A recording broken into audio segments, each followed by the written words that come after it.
जी के पास आऊंगा। विजय कौशिक जी, स्वामीनाथन आयोग की रिपोर्ट कब आई थी और उसके बाद कांग्रेस की कितनी सरकारें रही, कितने सालों तक? अब कह रहे हैं कि करेंगे लागू और ये एमएसपी की कानूनी गारंटी देंगे, राहुल गांधी अब कह रहे हैं।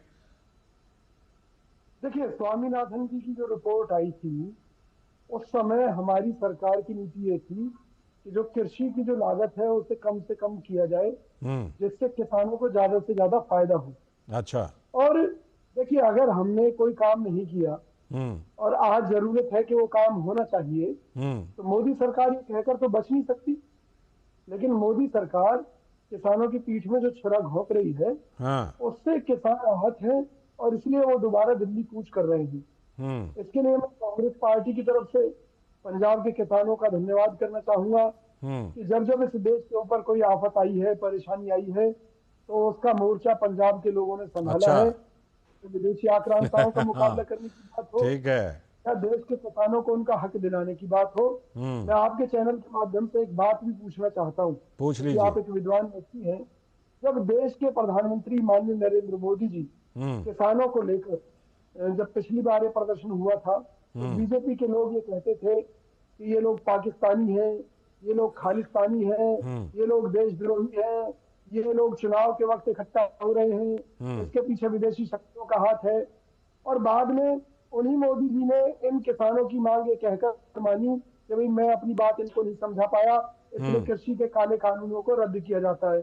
तो जो रद्द किए गए कानून, क्या उनकी नोटिफिकेशन कभी सरकार ने जनता के सामने रखी? हमारी जानकारी में ऐसा कुछ भी नहीं है। 11 फरवरी को मल्लिकार्जुन खड़गे जी ने पंजाब की जनता को जगाते हुए कहा था कि भाई ये एमएसपी के कानून सरकार ने राष्ट्रपति से पास कराकर रख रखे। आपने जो सवाल उठाए ना, कानून वापस लेते वक्त प्रधानमंत्री मोदी ने क्या कहा था, आपने सुना था विजय जी? क्या कहा था? बिल्कुल सुना था। उन्होंने कहा था कि मैं समझा नहीं पाया इसलिए वापस ले रहा हूं। हाँ, ठीक है।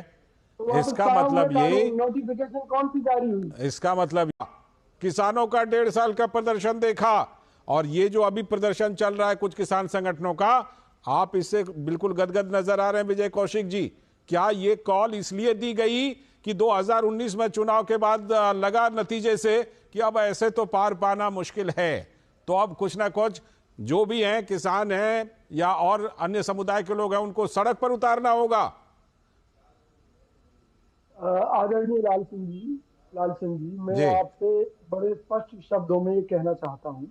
कहिए। कि बीजेपी अगर आज सत्ता में है या जो सत्ता का सुख भोग रही है, तो इसलिए नहीं भोग रही कि इन्होंने कोई देश के लिए बहुत अच्छे काम किए, क्योंकि मोदी जी ने देश के लिए जो जो कहा उसका उल्टा काम उन्होंने किया है। उन्होंने कहा 2 करोड़ रोजगार हर साल देंगे, 2 करोड़ रोजगार हर साल छीने गए। उन्होंने कहा अच्छे दिन आएंगे, बुरे दिन आएंगे, लेकिन फिर भी भाजपा सत्ता में है। तो उसका कारण कांग्रेस पार्टी के नेतृत्व की गलतियां हैं, कमियां हैं। हम अपनी कमियों को स्वीकार करते हैं कि हमारी गलतियों और कमियों के कारण आज बीजेपी सत्ता में है। इनको आज भी उखाड़ फेंकना कोई मुश्किल काम नहीं है, क्योंकि इन्होंने धरातल पर कोई काम किया ही नहीं है। जहां तक किसानों के आंदोलन की बात है, तो किसान इस देश की रीढ़ है। अगर ये रीढ़ की हड्डी खत्म हो गई तो ये देश खत्म हो जाएगा, याद रखिएगा। कांग्रेस पार्टी सच को समझती है, इसलिए मुझे खुशी है कि बड़े भाई राहुल गांधी जी खुलकर किसानों के इस मुद्दे पर साथ है और पार्टी ने घोषणा की है कि भाई हम किसानों की मांगों को मांगेंगे। ये देर से लिया गया फैसला है, लेकिन सही समय पर सही फैसला कांग्रेस पार्टी द्वारा लिया गया है। अच्छा, आपको लगता है कि अभी तक किसानों को उसकी जरूरत नहीं थी, अब जरूरत है? बिल्कुल। और मैं ये कह रहा हूँ, देखिए कि किसानों की फसल तो आज भी खरीदी जा रही है, चाहे वो सरकार द्वारा खरीदी जा रही हो, चाहे वो निजी क्षेत्र के लोगों द्वारा खरीदी जा रही हो। ठीक है, तो खरीदी जा रही है, तो अब दिक्कत क्या है? बहुत बड़ा फर्क ये बताना चाहते हैं कि भाई न्यूनतम समर्थन मूल्य क्या है। सरकार से तय करती है कि लागत क्या आ रही है और उसके ऊपर उन्हें थोड़ा बहुत मुनाफा मिलना चाहिए। तो उससे कम अगर वो खेती का अपनी उपज को बेचेगा किसान, तो आत्महत्या के अलावा कोई विकल्प ही नहीं बचेगा। कांग्रेस पार्टी देश की किसानों को आत्महत्या से बचाना चाहती है। अच्छा, उन्हें सुरक्षित करना चाहती है, संरक्षित करना चाहती है। किसानों को कितनी तरह की योजनाओं के जरिए मदद मिल रही है आज की तारीख में विजय जी? हमने कई प्रोग्राम में उसका पूरा डेटा दिया है, पीएम किसान सम्मान निधि से लेकर के, और जिस तरह से खरीद हो रही है। माननीय मोदी जी तो देश की जनता को धोखा दे रहे हैं। मैं उनके एक एक मुद्दे पर बातचीत करने के लिए तैयार हूँ। अच्छा, वो 10 तो रुपए देते बातचीत हैं तो और 100 संसद से रुपए लेकर जेल काट सड़क तक लेते हैं। खुली हुई है, वहां पर बिल्कुल बातचीत होनी चाहिए। लौटता मैं ये कहना चाहता हूँ, देखिए पंजाब के अंदर आम आदमी पार्टी की सरकार जो भी किसान विरोधी काम कर रही है उसका हम लगातार विरोध कर रहे हैं। और बात ये किसानों की है। अगर किसान अपनी मांगों को लेकर जी। देश की राजधानी में आना चाहता है, जहां मोदी जी रहते हैं, जहां मोदी जी तमाम योजनाओं की बात करते हैं, हाँ, जहां से रोजगार तो किया राजधानी जाता है, दिल्ली को तो घेरने का लोगों एक के नया मन की बात पैटर्न बन है। गया है ना। अगर किसान सुनिए ना, हाँ, अगर किसान दिल्ली आना चाह रहे हैं तो वो किसी दूसरे देश के नागरिक तो है नहीं। अगर खुद हाईकोर्ट शांतिपूर्ण ने इस मांग बात पर करनी हो चिंता तो व्यक्त उसके की लिए है। राजधानी दिल्ली को घेरना जरूरी तो नहीं है।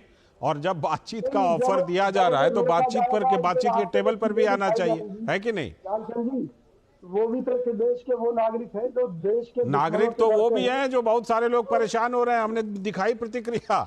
आप भी अगर अभी वो विजय जी, सरकार के कारण अभी आप परेशान अगर हो रहे कहीं हैं। दूसरी तरफ वो जाएंगे तो आप किसान के देख कारण लीजिएगा कितनी परेशानी हो रही परेशानी है। हो रही है। इससे अच्छा लालचंद ये जी, नहीं कि मैं बातचीत आपको करके एक बात टेबल पर कह रहा हूं, सुलझाया कुछ जाए दिन मामले के को। बाद जब किसान आंदोलन नहीं होता, जब भी दिल्ली जाम रहती है हर वक्त, तब कोई सुनवाई नहीं करने वाला होता। जब लोग कई घंटे जाम में फंसकर रोजाना घरों को अच्छा, जाते तो हैं, इसका तो मतलब जो मोदी भी जी को अपने किसी आदमी की परेशानी का चिंता जिक्र नहीं कर हुई। रहे हैं आपके मुताबिक वो गलत बोल रहे हैं, कोई परेशानी नहीं है, आप ये कहना चाह रहे हैं? मैं ये कहना चाह रहा हूँ, लोगों को जो समस्या है वो सरकार के कारण है, क्योंकि सरकार तो सरकार के ऑफर दे पास रही व्यवस्था है, नहीं है। सरकार बार बार सरकार बातचीत का ऑफर दे रही है। सरकार का चंडीगढ़ गए दोहरा केंद्रीय चरित्र मंत्री है। लेकिन बातचीत ही करने वो को तैयार नहीं। किसानों से चलिए, कहती है हम आपकी बातें मानेंगे और नहीं फिलहाल मानती। ये तो बात बिल्कुल साफ दिखाई पड़ रही है, आप खुश नजर आ रहे हैं इस प्रदर्शन से। इसके पीछे एक तगड़ी राजनीति है। मैं बहुत खुश हूँ कि पंजाब के लोग देश को बचाने के लिए आगे आए। मैं ठीक तो है, बहुत खुश हूँ। बिल्कुल पंजाब ही ठीक है। देश को चलिए, बचा बहुत बहुत सकता है। शुक्रिया विजय जी जुड़ने के लिए।